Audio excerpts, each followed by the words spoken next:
Scammy Davis Jr. was in Vegas to take credit for no tax on tips and to drop this relatable little gem. So Jimmy Kimmel just delivered a brutal takedown of Trump's Vegas appearance, and it perfectly captures Trump's complete disconnect from ordinary Americans. We're covering his artificial populism, foreign policy disasters, and the crumbling of his inner circle. Let's break this down. Who the hell wrote that? I mean, of all the crazy things that have come out of his mouth, this is the one he scolds them before. And by the way, the man grew up in Queens. He's never heard of a corner store? Where did he think his servants were going to get his Twinkies every day? Trump grew up with Fred Trump's real estate fortune in Jamaica Estates, one of Queens' wealthiest neighborhoods. His father was worth hundreds of millions. The corner store confusion isn't just elitist, it's proof his everyman act is completely manufactured theater. If you're watching, Mr. President, a corner store is a place where people who aren't billionaires go to buy the tequila that helps us forget you're running the country. The direct address works because it breaks the fourth wall and captures exactly how exhausted Americans feel. That tequila line hits because it's genuinely how millions cope with the constant chaos and incompetence coming from the White House daily. We are on week 8 of Trump's little excursion into the Middle East. On Friday, he announced that Iran agreed to everything and that the oil was flowing once again. This follows Trump's classic pattern. Remember, mission accomplished with ISIS, North Korea being solved, the trade war being easy to win. He declares victory before anything's actually resolved. Then reality crashes down within hours or days. Then on Saturday, Iran contradicted that moment of triumph, saying the strait was not open for business, it was closed for business, and that they had in no way agreed to hand over their uranium or any of the stuff. Iran's immediate contradiction shows how badly Trump has damaged American credibility. When foreign adversaries can publicly humiliate a sitting president by contradicting him in real time, it signals to every hostile nation that we're weak and unreliable. Did you ever imagine you would be more likely to believe the Ayatollah than the President of the United States? Since 1979, Americans viewed Iran's leadership as fundamentally dishonest after the hostage crisis. But Trump's constant lies, over 30,000 documented falsehoods, have actually made Iranian officials seem more trustworthy than our own president. That's unprecedented damage. Our whole lives, the Strait of Hormuz has been so wide open, we didn't even know it existed. We put Trump in charge, and in 8 weeks, it's been blocked more times than Melania's bedroom door. The strait handles 20% of global oil shipments. For decades, it stayed open through multiple administrations. Trump's reckless escalation has now made it a recurring crisis point, sending gas prices soaring and destabilizing the entire global economy. I don't know which bothers me more, the fact that this unnecessary war is still dragging on, or that our president talks to us like we're in pre-K. But we are offering a very fair and reasonable deal, and I hope they take it, because if they don't, the U.S. is going to knock out every single power plant and every single bridge in Iran. No more Mr. Nice Guy. That was Mr. Nice Guy, but that's all right. Goodbye, Mr. Nice Guy. Hello, Senor Senile Psychopath. Notice the whiplash. Very fair and reasonable, immediately followed by threats of total destruction. This isn't strategy, it's emotional instability. Americans can't function when their president contradicts himself within the same breath on matters of war and peace. He said Iran agreed to everything. The strait is open. Gas prices are coming down. Today, the strait's closed. He's back to threatening annihilation, and the price of gas is as high as half of our audience here right now. 3 days. Iran agreed to everything, straits open, prices falling, then complete reversal to close strait and annihilation threats. Gas jumped 40 cents during this chaos. Foreign policy incompetence directly hits American families at the pump every single week. The Wall Street Journal ran quite a story this weekend that said Trump was so worked up about the 2 downed pilots who were rescued and the possibility that it could hurt him politically if they were taken hostage. His aides had to keep him out of the room while they were getting updates on the situation. At one point, they handed him an iPad and said, sit down, be quiet, and make some pictures of you as Jesus. The Wall Street Journal revealed staff literally had to distract Trump with an iPad during a military crisis. Think about that. While American pilots were in danger, aides treated the commander-in-chief like a toddler having a tantrum.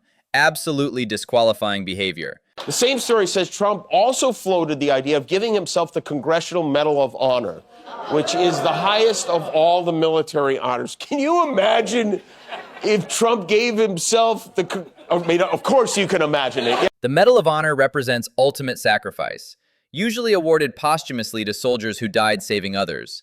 Recipients like Audie Murphy faced machine gun fire to save entire units.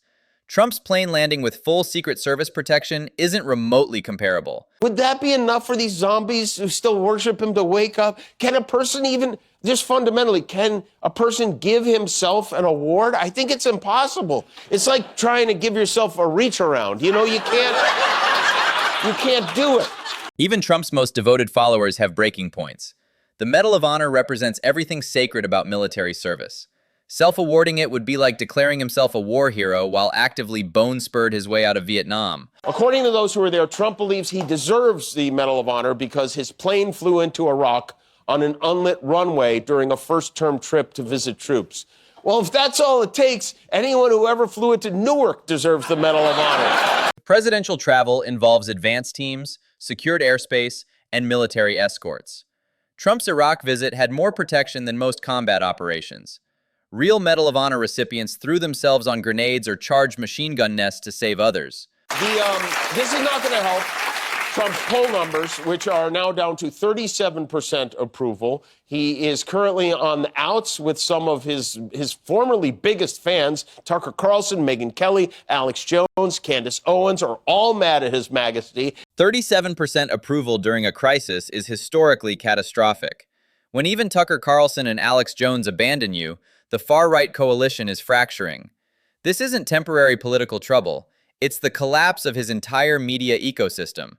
And Joe Rogan said a bunch of things. He said Trump was insane for starting the war. He's mocked him for the Epstein files. He mocked him for his bogus Jesus excuse, his vile comments about Rob Reiner. And that is a problem for Donald Trump because a lot of people listen closely to what Joe Rogan has to say. So what does Trump do?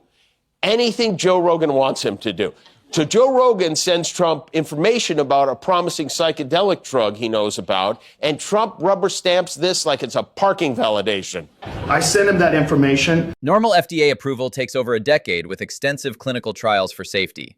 Trump's instant approval based on a Rogan text message bypasses every protection that prevents dangerous drugs from harming Americans. This is genuinely reckless public health policy. Weren't you guys all freaking out when the FDA released the COVID vaccine that quick? Joe, while you're at it, could you ask him to release the rest of the Trump Epstein files that quick? The COVID vaccines actually went through full phase 3 trials with 40,000 participants before approval. Trump's psychedelic rubber stamping had zero safety data. The hypocrisy is staggering. They screamed about vaccine safety while applauding this reckless approval. Yet another high-profile woman is leaving Trump's cabinet. First, it was Kristi Noem, then Pam Bondi. Today, Lori Chavez de Remer resigned from her post as Secretary of Labor. She doesn't get a lot of attention, but she was reportedly facing a misconduct investigation for allegations of drinking on the job and having an affair with one of her bodyguards.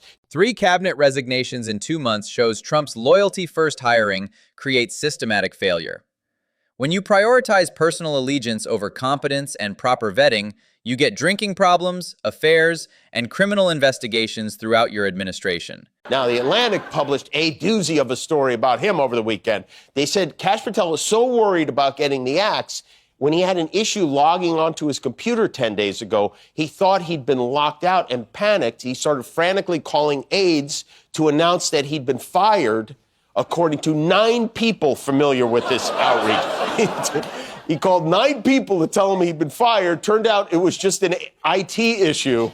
A potential FBI director panicking over a computer login issue reveals fundamental emotional instability. The FBI handles terrorism, espionage, and national security crises. Someone who falls apart over IT problems cannot handle genuine emergencies that protect American lives.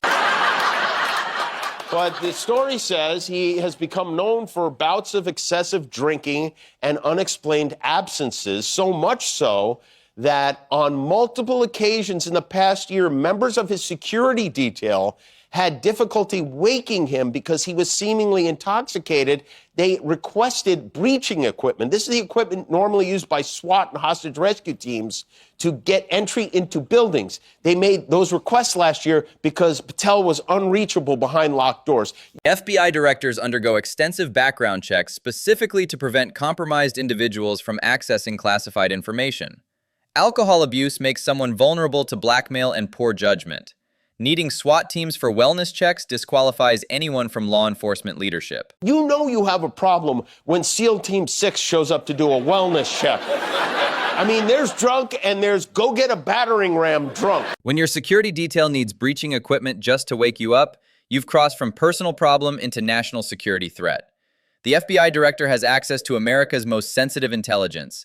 Alcohol-induced unconsciousness creates catastrophic vulnerability windows. We all thought Pete Hegseth was the Trump poster boy for drinking too much. All of a sudden, Cash is like, hold my beer and my martini while you're at it. 2 nominees with serious drinking problems isn't coincidence.